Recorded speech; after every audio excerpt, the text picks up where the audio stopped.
Okay, so let's talk about this. It's mostly straightforward, pedal harmonically type stuff. One thing that might be moderately technically difficult, I see a lot of people run into figuring out how to finger odder arpeggios. Um, Arpeggios that aren't necessarily, you practice all of your standard arpeggios, right? And they're in these very standard positions. But what do you have, like with this bar three, where you have this figure in the left hand? That's kind of the non-standard thing. There are a couple of ways you could do this. What I personally like to do is to try to keep as few positions as possible. So I'm basically jumping from this position to this position. You could switch the thumbs there, and now you've got like 3 crossings going on. I don't like that as much. Now, if I had to play it completely without the pedal and you needed finger legato, which for this kind of figure is very unlikely, but if you did, then the thumb crossings would be a much better option, because it's going to be really hard to connect those two figures legato, crossing your pinky over your thumb or something silly like that. But that's usually not going to happen, so try to keep it minimized to as few motions as possible. This is also why it's really important to be able to play your chords in both hands in all the inversions. And in this case, it's basically the top of that is like a B flat add 2 chord. Or a sus2 chord, is it? No, it's an add 2 chord. So it's basically this chord. So you got B flat and you're just adding the 2. And it's in second inversion, except it's in your left hand, so you've got this, and you need to be able to play this in second inversion, and you need to be able to play it in all the other inversions, and your hands need to be comfortable around that, because this is where that's going to come into play, is that my hand is jumping to that shape. And if I have that shape very comfortably in my hand, then it's really easy to jump there and play that smoothly. One thing from a technical standpoint to watch out for is being careful when you're crossing to not be too heavy in your crossings, and I'm actually not super great at this. So let's look at we'll start with the F major chord there at the end, the F, kind of an add 9 chord.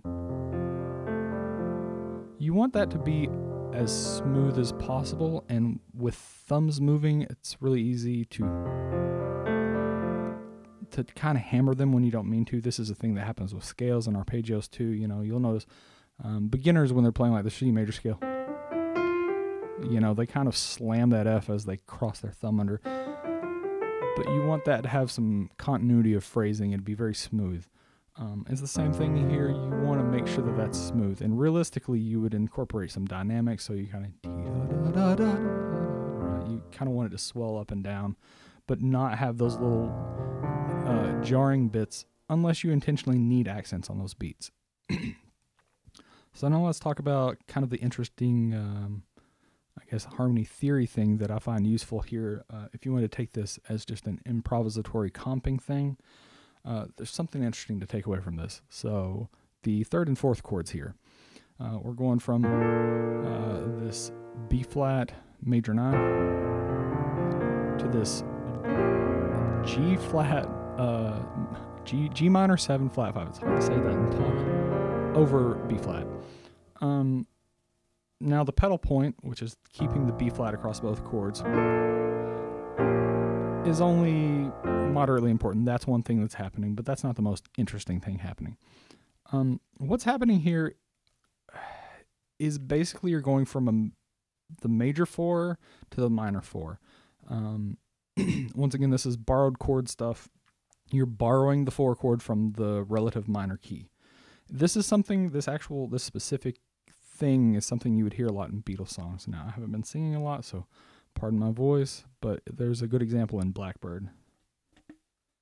You have just been waiting for this moment to arrive. Right, so you kind of hear it there. You have just been waiting for this moment to arrive. So, it's a nice little thing. Beatles do it a lot. You'll hear it other places. But then this is just going an extra step.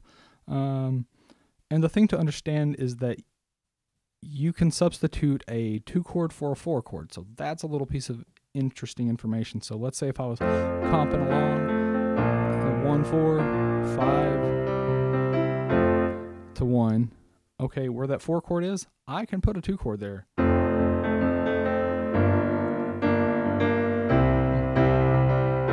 It functions the same. It is a predominant chord.